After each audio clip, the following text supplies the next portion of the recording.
તો બાળકો આજે આપણે ચેપ્ટર નંબર 5 માં આગળ વધીએ. કાલે આપણે શું જોયું હતું કે ચેપ્ટર નંબર 5 માં આપણે કાલે ન્યૂટનના બીજા નિયમ, ત્રીજા નિયમ અને સંતુલન, લગભગ સંતુલનના દાખલાઓ જોયા હતા આપણે, અને ઘણા બધા દાખલાઓ પ્રેક્ટિસ કરી હતી, અને તમારી જે પ્રેક્ટિસ છે એકદમ જોરદાર થઈ ગઈ, અને તમારે હવે સંતુલનના દાખલા બધા જ આવડે છે, બધા જ દાખલા આવડે છે. હવે બેટા શું સ્ટાર્ટ કરીએ છીએ? આજે આપણે એનસીઈઆરટી ફોલો તો કરીશું જ, પરંતુ એનસીઈઆરટી માં જે આપણને આપેલું છે, તમારી જોડે એનસીઈઆરટી હોય તો જો એમને એના પછી ફ્રિક્શન આપી દીધું છે, ઓકે, અને અમુક બળો પણ આપ્યા છે, તો એ આપણે સમજીએ. એના પહેલા આપણે ફ્રી બોડી ડાયાગ્રામ આવડવું જોઈએ. શું આવડવું જોઈએ બેટા? Free body diagram. એટલે આપણે નીટ અને જેઈ ને લક્ષ્યમાં રાખીને અભ્યાસ કરી રહ્યા છીએ, ઓકે. અને આ બધું 12મા માં પણ આવશે, એટલે જેને કદાચ નીટ જેઈ લક્ષ્ય ન હોય કે ભાઈ સર હું 11-12 ભણીને ગુજકેટ આપીને આગળ વધવા માંગુ છું, તો એ બાળકો માટે પણ આ જરૂરી છે, કેમ કે આ ક્યાંક ને ક્યાંક આવશે, આ ક્યાંક ને ક્યાંક આવશે બેટા, એટલે તમને આ કરવું અનિવાર્ય જ છે. તો ફ્રી બોડી ડાયાગ્રામ ને બેટા શોર્ટકટમાં લખાય છે FBD. જ્યારે બી હું બોલીશ FBD એટલે તમે શું સમજશો? Free body diagram. હવે કોને ફ્રી બોડી ડાયાગ્રામ કહે છે? તો કે જે આકૃતિમાં પદાર્થ પર લાગતા બધા જ બાહ્ય બળો દર્શાવવામાં આવે તેને ફ્રી બોડી ડાયાગ્રામ કહે છે. સિમ્પલ છે, સમજે મારી વાત? ફ્રી બોડી ડાયાગ્રામમાં આપણે શું કરીશું બેટા? ક્લિયર દેખાય છે? એક જ મિનિટમાં ચેક કરી લેવા દો બેટા. ફ્રી બોડી ડાયાગ્રામમાં આપણે શું કરીશું? થોડી ઇન્ટેન્સિટી વધારે છે, થોડી નહીં, બહુ જ વધારે છે. ઓકે, હવે ક્લિયર છે. Yes, okay. ફ્રી બોડી ડાયાગ્રામમાં બેટા આપણે શું કરીશું એ તમને હું કહું છું કે જ્યારે કોઈ પદાર્થ પર લાગતા બધા જ બળો આપણે દર્શાવીએ છીએ, જ્યારે કોઈ પદાર્થ પર લાગતા બધા જ બળો આપણે દર્શાવીએ છીએ, ત્યારે એને એનો શું કહેવામાં આવે છે? Free body diagram, FBD. Free body diagram, બધા જ બળો દર્શાવવામાં આવે. હવે એક્ઝામ્પલ લઈએ, તો એક્ઝામ્પલ થી આપણે સ્ટાર્ટ કરીએ. એક સિમ્પલ એક્ઝામ્પલ કે બેટા મેં એક બ્લોક અહીંયા મૂક્યો છે, એક બ્લોક છે જેનું દળ m છે, એને અહીંયા મૂક્યો છે. હવે એના પર કોઈ પણ બળ નથી લગાઈ રહ્યા, બાહ્ય બળ નથી લગાઈ રહ્યા, અત્યારે આપણે કોઈ F બળ નથી લગાઈ રહ્યા. તો આનો FBD દોરવો હોય તો કઈ રીતના દોરાશે? ધ્યાન આપજો. આનો FBD અહીંયા દોરું છું, ધ્યાન આપજો. એ બ્લોક તમારે લેવાનો, કે તમે એને એક બિંદુ પણ દર્શાવી શકો છો, એક બિંદુ પણ દર્શાવો તો ચાલે. એ બ્લોક જે છે એનામાં નીચે કયો બળ લાગશે બેટા? તો વજન બળ mg. અને આ નીચે નથી જતો, તો એને સંતુલન માટે ઉપર લંબ પ્રતિક્રિયા બળ લાગશે. કયો બળ લાગશે? લંબ પ્રતિક્રિયા. બોલો ક્લિયર? હા કે ના બેટા? ક્લિયર? આનો FBD આવો થાય. પાક્કું કે નહીં? યસ, બિલકુલ ઈઝી. બીજો એક એક્ઝામ્પલ લઈએ. આ બાહ્ય બળો કહેવાય ને, આંતરિક બળો નથી દર્શાવતા, બાહ્ય બળો કહેવાય. અને mg બાહ્ય બળ ગુરુત્વાકર્ષણને કારણે લાગે, અને આ સંતુલનમાં છે, એનો મતલબ સપાટી દ્વારા લંબ પ્રતિક્રિયા બળ લાગે છે. સપાટી ઘર્ષણ ધરાવતી નથી, એ ખાસ નોંધ કરજો. હજુ ઘર્ષણ આપણે આના પછી ભણીશું, ઓકે. બીજો એક એક્ઝામ્પલ આપો બેટા. આ બ્લોક છે m દળનો, એના પર આપણે બાહ્ય બળ લગાવ્યો F. તો આનો FBD હું ડ્રો કરું છું. ફરી મારે m બ્લોક એમ દળનો બ્લોક દર્શાવવાનો, તમે એમ લખી શકો છો, તમારી ઈચ્છા, ન લખો તોય ચાલે. એમ દળ. આ બ્લોકનો FBD તો કયા કયા બળો લાગે છે? અહીંયા વજન બળ હતું અને લંબ પ્રતિક્રિયા બળ હતું. સમક્ષિતિજ દિશામાં કોઈ બળ નથી. અહીંયા સમક્ષિતિજ દિશામાં બળ છે બેટા, તો તમે અહીંયા આ બળ દર્શાવશો F. વજન બળ લાગશે નીચે mg, એને સમતોલનમાં લંબ પ્રતિક્રિયા બળ લાગશે n. બોલો ખબર પડી? સેમ ટુ સેમ જ છે, પણ આમ F લાગે છે એટલે F આપણે દર્શાવવાનું. આવડી ગયું ને? અરે આવડી જાય, અરે આવડી જાય કે નહીં? બોલો મેસેજ કરો, આવડ્યું કે નહીં? યસ, બિલકુલ ઈઝી. કેટલા બળો લાગે છે એ નક્કી કરવાનું છે. કેટલા બળો લાગે છે એ નક્કી કરવાનું છે. હવે એક થોડુંક હજી સરસ દાખલો, સરસ FBD તમારે બનાવવું પડશે. બે બ્લોક લો, આનું દળ m1, આનું દળ m2, અને આના પર હું બાહ્ય બળ લગાડું છું F. તમે FBD બનાવો અને પછી મને કહેજો કે તમારો FBD ને મેં ડ્રો કર્યો એ FBD સરખો છે કે જુદો જુદો? સરખો છે કે જુદો જુદો? ડ્રો કરો, ચલો ડ્રો કરો ફટાફટ. સરખો છે કે જુદો? તમારો એ આન્સર મને કહેવાનો છે. Yes yes yes. ચલો ડ્રો કરીએ. આનો FBD મેં નીચે ડ્રો કરું છું. પર કેટલા FBD આવશે? એક કે બે? બે આવશે. m1 નો FBD અહીંયા ડ્રો કરીએ અને અહીંયા હું m2 નો.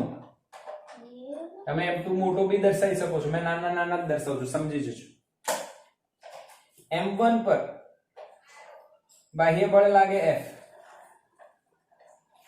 વજન બળ લાગે m1g, અને લંબ પ્રતિક્રિયા બળ લાગે n ઉપર સપાટીના કારણે. ક્લિયર? આટલા જ લાગે કે હજુ એક લાગે? બોલો, હજુ એક લાગશે કે નહીં? ધ્યાન આપજો, ફીલ કરજો. ન્યૂટનની ગતિનો ત્રીજો નિયમ તમે ભણી ચૂક્યા છો. તો આ અને આ સંપર્કમાં છે, સંપર્કમાં છે તો આના વડે આના પર બળ લાગશે, એને સંપર્ક બળ કહેવાશે.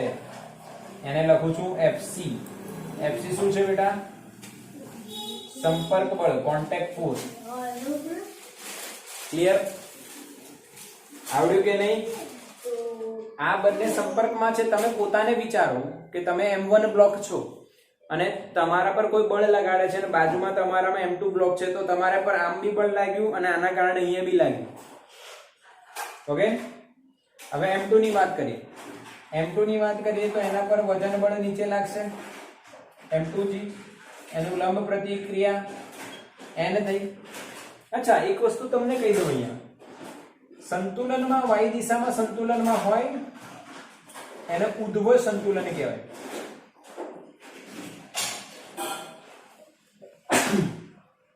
સોરી, ઉધ્વ સંતુલનમાં હોવાથી આ બંને બળો સરખા હશે. અહીંયા બી n બરાબર mg હશે.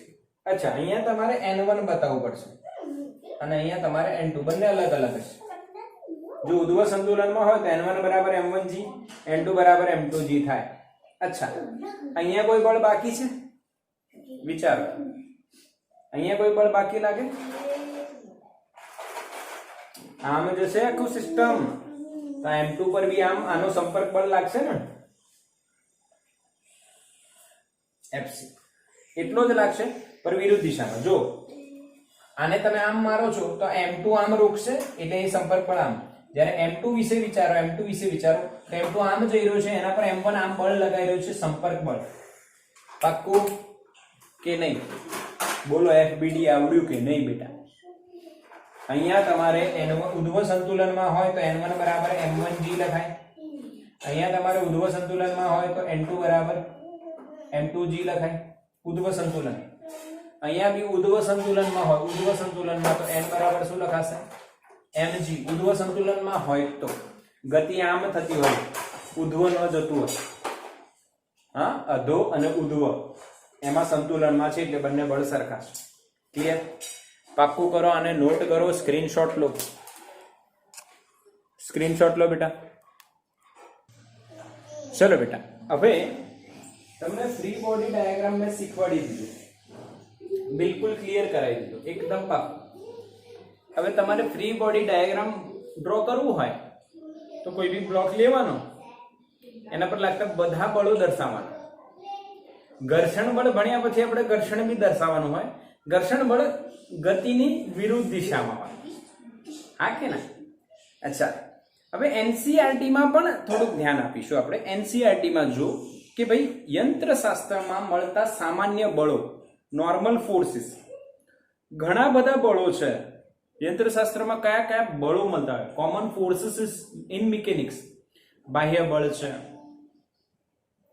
સ્પ્રિંગ પર તમે કોઈ વસ્તુ લટકાવો તો સ્પ્રિંગમાં પણ બળ ઉદ્ભવે, સ્પ્રિંગમાં પણ બળ ઉદ્ભવે, હા કે ના? પછી ઘર્ષણ બળ આવે, ઘણા બધા બળો આવે. પરંતુ આ બધા બળો તમે વાંચજો એનસીઆરટી માં, બરાબર તમને ખબર પડી જશે. ના ખબર પડે તો મને પૂછજો. પણ આ બધા બળોમાં એક ઇમ્પોર્ટન્ટ બળ છે, જેને કહેવાય ઝટકા બળ.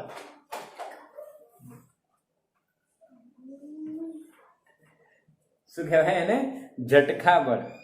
હવે ઝટકા બળનું ખરેખર નામ આવું છે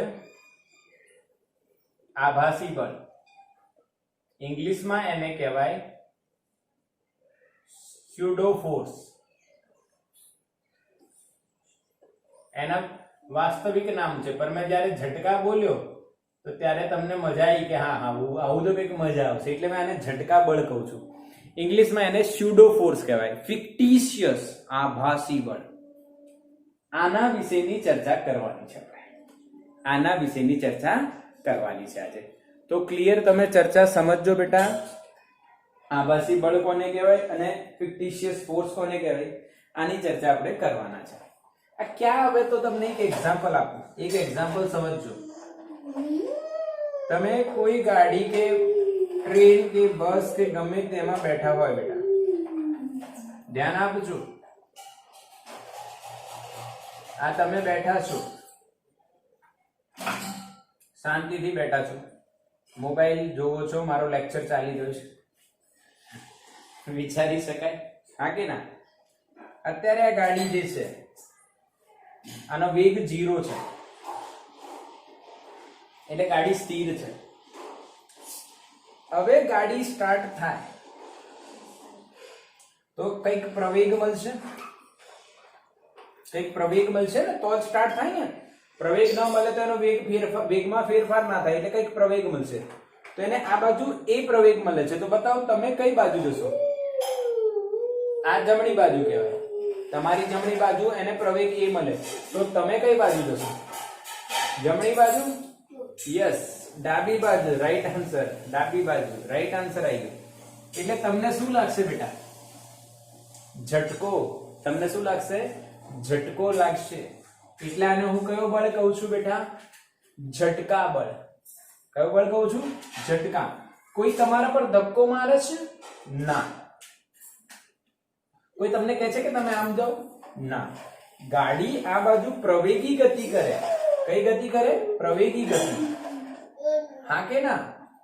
ત્યારે આપણા પર એની વિરુદ્ધ દિશામાં આભાસી બળ લાગે છે. ક્લિયર? એટલે આપણને ઝટકાનો અનુભવ થાય છે. સેમ ટુ સેમ કેસમાં જ્યારે ગાડી બંધ થાય, વિવેગથી જતી હોય, ગાડી વિવેગથી જતી હોય ત્યારે, તો બેટા સેમ ટુ સેમ કેસ ક્યારે થાય? જ્યારે તમે ગતિ કરી રહ્યા હોય વિવેગથી અને બ્રેક લગાવવામાં આવે, તો બ્રેક લગાવવામાં આવે તો આપણને ઝટકો ક્યાં લાગશે? આગળ, હા કે ના? બ્રેક લાગે ગાડીની, અચાનક બ્રેક વાગે ત્યારે આપણને ઝટકો ક્યાં લાગે? આગળ. કેમ કે બ્રેક એટલે કઈ દિશામાં બળ લાગે? આ દિશામાં. અને આપણને ઝટકો લાગે વિરુદ્ધ દિશામાં. આ ખાસ નોંધ કરજો. એટલે જે ઝટકો હોય છે, જે આભાસી બળ હોય છે, એ પ્રવેગની દિશાની વિરુદ્ધમાં હોય. આભાસી બળ પ્રવેગની, હા કે ના, દિશાની વિરુદ્ધમાં હોય,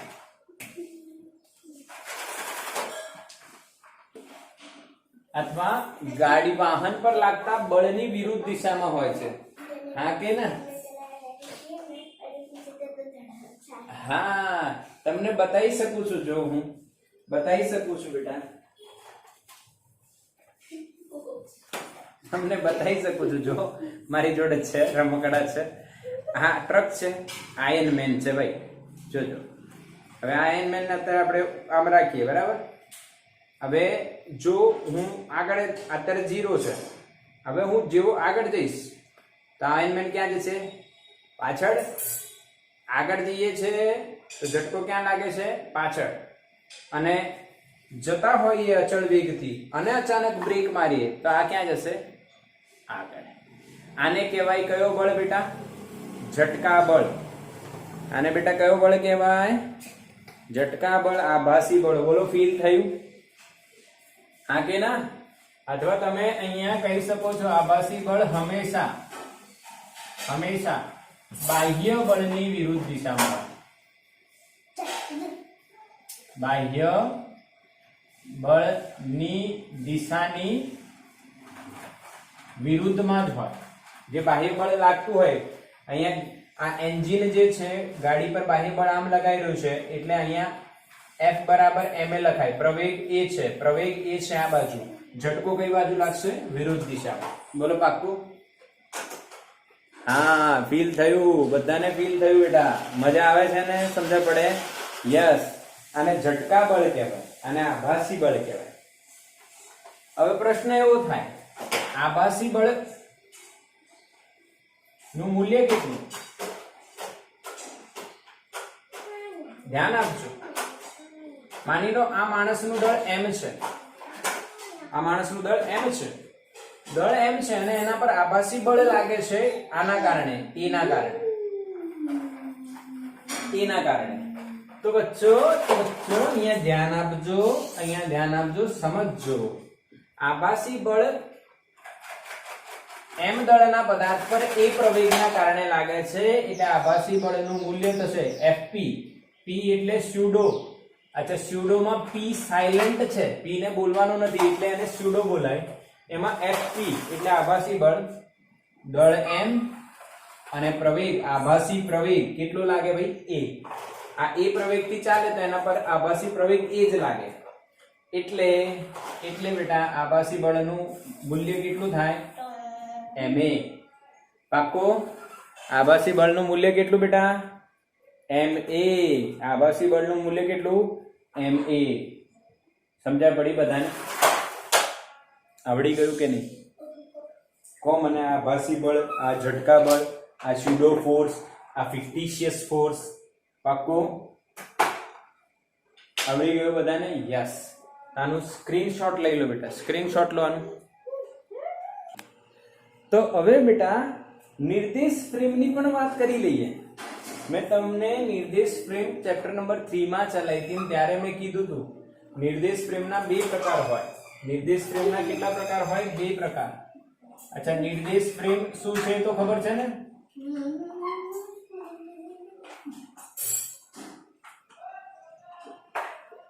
નિર્દેશ ફ્રેમના 2 પ્રકારો છે બેટા. નિર્દેશ ફ્રેમ એટલે શું? અવલોકનકાર જે સ્થળેથી, જે પરિસ્થિતિમાંથી અવલોકન કરે તેને નિર્દેશ ફ્રેમ કહેવાય. યાદ કરો ચેપ્ટર નંબર 3. ફરી બોલું છું, અવલોકનકાર જે સ્થળેથી, જે પરિસ્થિતિમાંથી અવલોકન કરે એને નિર્દેશ ફ્રેમ કહેવાય. તમે ખુરશી પર બેઠા છો તો ખુરશી તમારી નિર્દેશ ફ્રેમ. તમે ટેબલ પર બેઠા છો તો ટેબલ તમારી નિર્દેશ ફ્રેમ. તમે ગાડીમાં જઈ રહ્યા છો તો ગાડી તમારી નિર્દેશ ફ્રેમ. એટલે અવલોકનકાર જે સ્થળેથી, જે પરિસ્થિતિમાંથી અવલોકન કરે તેને નિર્દેશ ફ્રેમ કહેવાય. મેં તે વખતે કીધું હતું નિર્દેશ ફ્રેમના 2 પ્રકાર છે. જડત્વીય નિર્દેશ ફ્રેમ અને બીજી આવે અજડત્વીય નિર્દેશ ફ્રેમ. ભાઈ જડત્વીય નિર્દેશ ફ્રેમ કે ભાઈ જે નિર્દેશ ફ્રેમમાં ન્યૂટનના ગતિના પ્રથમ નિયમનું પાલન થાય તેને જડત્વીય નિર્દેશ ફ્રેમ કહેવાય. એનો મતલબ એના પર બાહ્ય બળ લાગે તો જ એ ગતિ કરે, તો જ એનો પ્રવેગ હોય. બાહ્ય બળ શૂન્ય તો પ્રવેગ શૂન્ય, એવું આમાં થાય. પરંતુ અજડત્વીય નિર્દેશ ફ્રેમ ન્યૂટનના પહેલા નિયમનું પાલન ન કરે અથવા ન થાય, જેમાં ન્યૂટનના પહેલા નિયમનું બેટા પાલન ન થાય, એને આપણે અજડત્વીય નિર્દેશ ફ્રેમ કહીએ છીએ. હા, એનો એક્ઝામ્પલ આપું, એના બે એક્ઝામ્પલ તમને આપીશ. એક્ઝામ્પલ 1 અને એક્ઝામ્પલ 2. સ્ટાર્ટ અથવા સ્ટોપ થતી વખતે, એટલે તમે કહી શકો કે પ્રવેગી અથવા પ્રતિપ્રવેગી ગતિ થતી હોય ત્યારે જે વાહન છે એ વાહનમાંથી તમે અવલોકન કરશો તો એ વાહન કઈ નિર્દેશ ફ્રેમ કહેવાય? અજડત્વીય. સ્ટાર્ટ થાય, વાહન સ્ટાર્ટ થાય અને તમે એની અંદર બેઠા છો અને એ પ્રવેગથી એ સ્ટાર્ટ થાય તો તમારા પર ઝટકો લાગશે વિરુદ્ધ દિશામાં.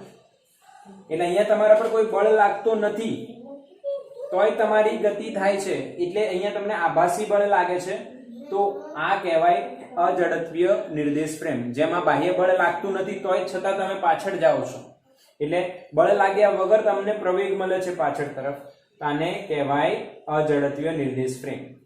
જ્યારે સ્ટોપ થાય તો બળ લાગે આમ, પ્રવેગ લાગે આમ, અને તમારા પર ઝટકો ક્યાં લાગે? એની વિરુદ્ધમાં આગળ.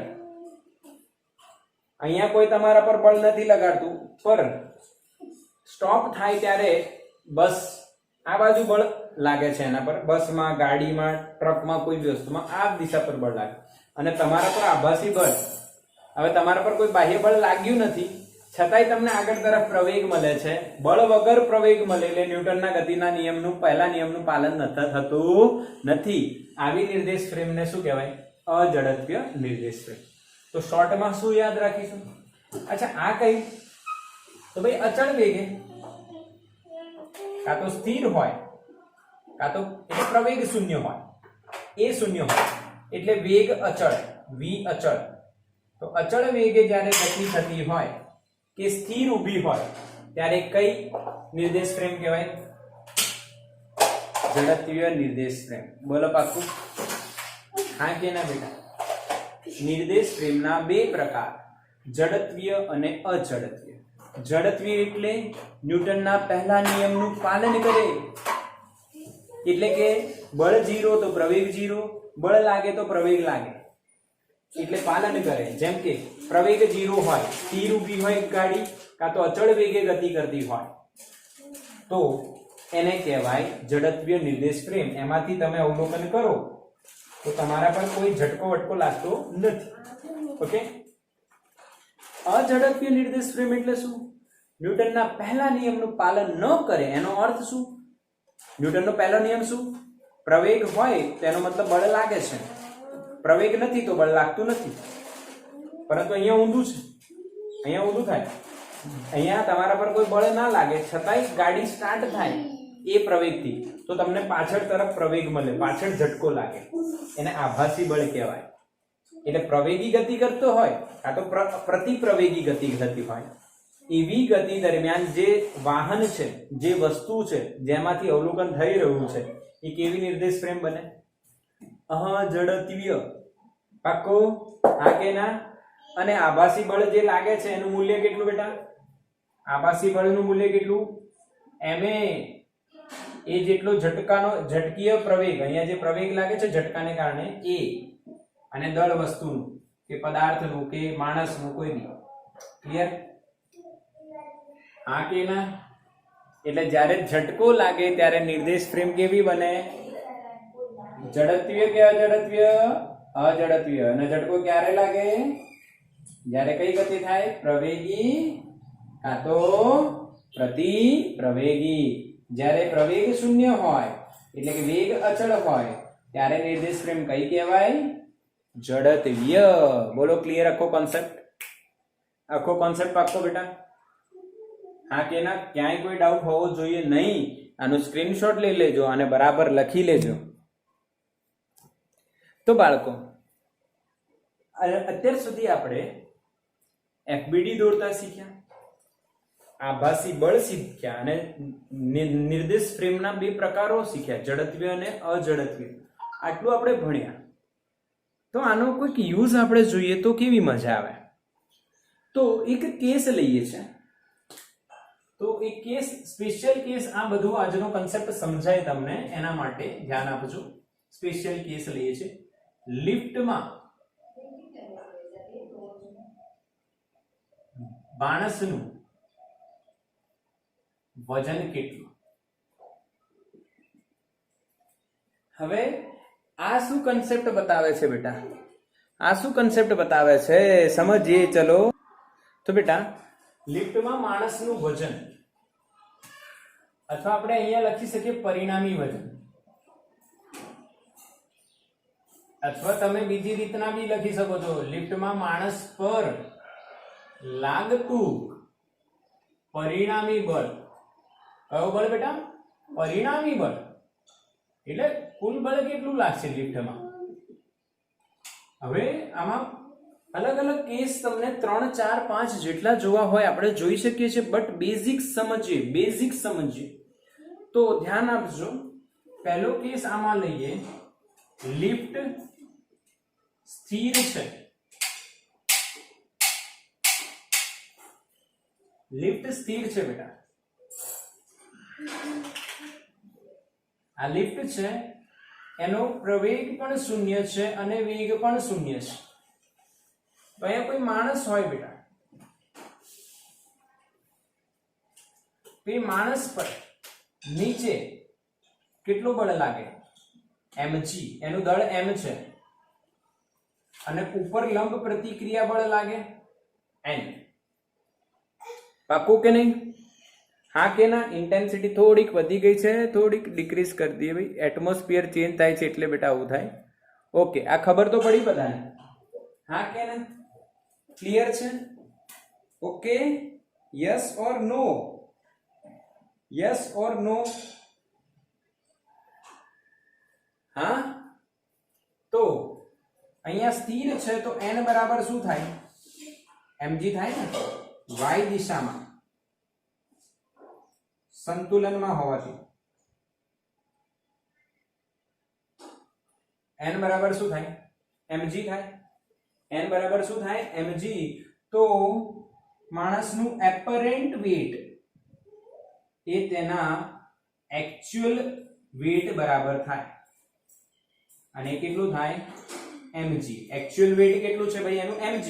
અને ઊભું હોય તો એનું એપરન્ટ એટલે જે આભાસી બળના કારણે બળ બદલાઈ જાય તો પરિણામી જે કેટલું છે એનું વજન એ તે બંને સરખા હશે, કેમ કે કોઈ આભાસી બળ લાગતું નથી. બોલો પાક્કું કે નહીં? હા કે ના બેટા? ક્લિયર? મને મેસેજ કરો, ક્લિયર છે કે નહીં? ક્લિયર છે કે નહીં? હા કે ના? બોલો. યસ, યસ, બિલકુલ ક્લિયર. એટલે માની લો કે માણસનું વજન, માણસનું દળ 50 કિલો હોય અને g 10 લો તો અહીંયા એનું વજન કેટલું થાય? 500 ન્યૂટન. 500 ન્યૂટન થાય. 500 ન્યૂટન થાય. ક્લિયર? ઓકે. બીજું, લિફ્ટ ઉપર તરફ એ પ્રવેગથી ગતિ કરે. લિફ્ટ ક્યાં જાય છે? હવે ઉપર. તમે કોઈ હોટલમાં ગયા હોય, કોઈ મોટી બિલ્ડિંગમાં ગયા હોય તો લિફ્ટમાં બેઠા હોય, હા, અને એ લિફ્ટમાં બેઠા હોય બેટા, ત્યારે તમને ખબર છે શું થાય? શું થાય? નીચે બેટા mg તો લાગે, ઉપર બેટા લંબ પ્રતિક્રિયા બળ બી લાગે.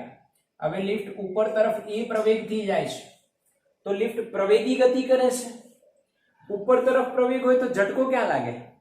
માણસને ઝટકો ક્યાં લાગે? નીચે લાગે બેટા. આભાસી બળ કેટલો લાગે? m એનું દળ છે, એ એને ઉપર પ્રવેગથી જાય છે તો m જેટલો ઝટકો લાગે. હા કે ના? ફીલ કરો, ફીલ કરો, યાદ કરો. જ્યારે તમે લિફ્ટમાં બેઠા હોય, યાદ કરો જ્યારે તમે લિફ્ટમાં બેઠા હોય બેટા. ક્લિયર છે ને? જ્યારે તમે શેમાં બેઠા હોય? લિફ્ટમાં બેઠા હોય ત્યારે આવી રીતના તમારા પર ઝટકો લાગ્યો હશે. હા કે ના? તમે ઉપર જાઓ તો તમે આમ થઈ જાઓ, નીચે ઝટકો લાગે. યસ યસ ઓર નો? આમ જાઉં છું તો નીચે ઝટકો લાગે છે. યસ યસ યસ યસ, બધાને ખબર છે, બધાને ખબર છે. હવે હવે તમે n બરાબર શું કરશો? અહીંયા n બરાબર શું લખાશે? બોલો. હા કે ના? n બરાબર શું લખાશે? જો જો અહીંયા ધ્યાન આપો.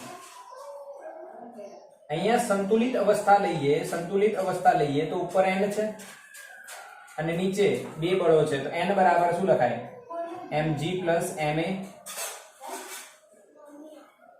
એટલે આ સરફેસ વડે પરિણામી લંબ પ્રતિક્રિયા કેટલો લાગશે? n બરાબર આ બંનેના સરવાળા જેટલો. n બરાબર શું થશે? m common g plus a. આ જે લંબ પ્રતિક્રિયા બળ જે લગાડે છે આ સરફેસ, એ આ બંને બળોને વિરુદ્ધમાં લગાડે છે. એટલે જે હવે એકચ્યુઅલમાં જે એના પર જે વજન એનું હતું એકચ્યુઅલ, એ હવે આભાસી બળના કારણે બદલાઈ જાય છે, અને એપરન્ટ કહેવાય. એપરન્ટ બરાબર n. n બરાબર કેટલું થઈ ગયું? m into g plus a. n બરાબર m into g plus a.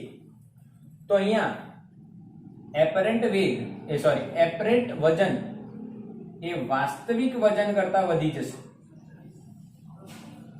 કેમ કે વાસ્તવિક વજનમાં ખાલી mg આવે, આમાં mg plus a આવશે. આ a પ્રવેગ કેમ મળ્યો? કેમ કે લિફ્ટ ઉપર તરફ ગઈ. બોલો, ખબર પડી? આ fbd બની ગયું બેટા. ઉપર n, નીચે mg અને ma. તો n બરાબર શું થશે? mg plus ma. તો n બરાબર m into g plus a. આ n જે છે આ સરફેસ કેમ ઉત્પન્ન કરે છે?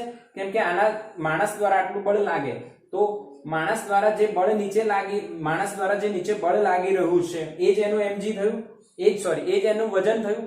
પણ હવે વજન વાસ્તવિક નથી, એકચ્યુઅલ નથી, એપરન્ટ છે. આભાસી બળના કારણે બદલાઈ જશે. તો કેટલું થશે બેટા? m into g plus a. બોલો પાક્કું? હા કે ના?